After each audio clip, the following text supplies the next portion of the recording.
All right, class, we are going to add a couple things in here now from a histogram talking about mode and um, range. Okay, so a histogram, remember, we get our data in buckets. So when we get to the range piece, this all work right here that you're seeing on this example is the median. If we're thinking about the median, remember, what do we do? We highlight n plus 1 over 2. In this case, our n is 100.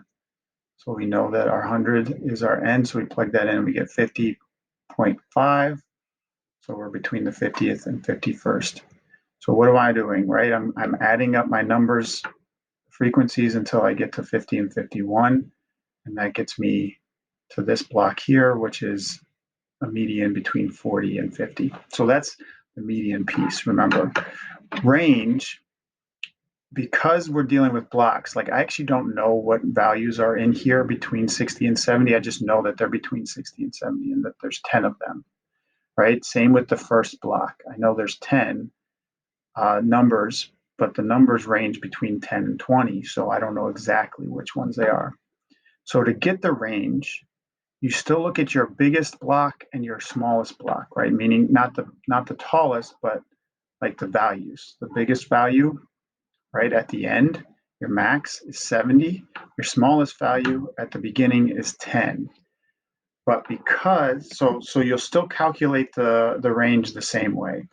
So I'll still highlight at the top if I'm getting the range. I'll start at the top block. That's this one here. And that number is 70 at the top. And then the bottom on the x-axis happens here at 10. So the range, I would start by subtracting the biggest minus the smallest, right? So 70 minus 10 gets me 60. But because we don't exactly know which values are in this block, and actually 70 is most likely not in this block because that would be shown in another block to the right. And because I'm not sure that this block actually starts at 10, like all the numbers between 10 and 20 I actually could just have numbers that are at, starting at 12 and 13. So I don't know exactly which amounts we're starting at, but because these are the endpoints, we can still calculate the range using those numbers. We just need to now include the word approximately to talk about the range. Okay? And that's what you want to make sure that you do when you talk about the range, is just talk about getting the biggest minus the smallest, getting that number. But for a histogram, you have to include the word approximately or about, something kind of vague language like that, so that we know that it's not exactly 60.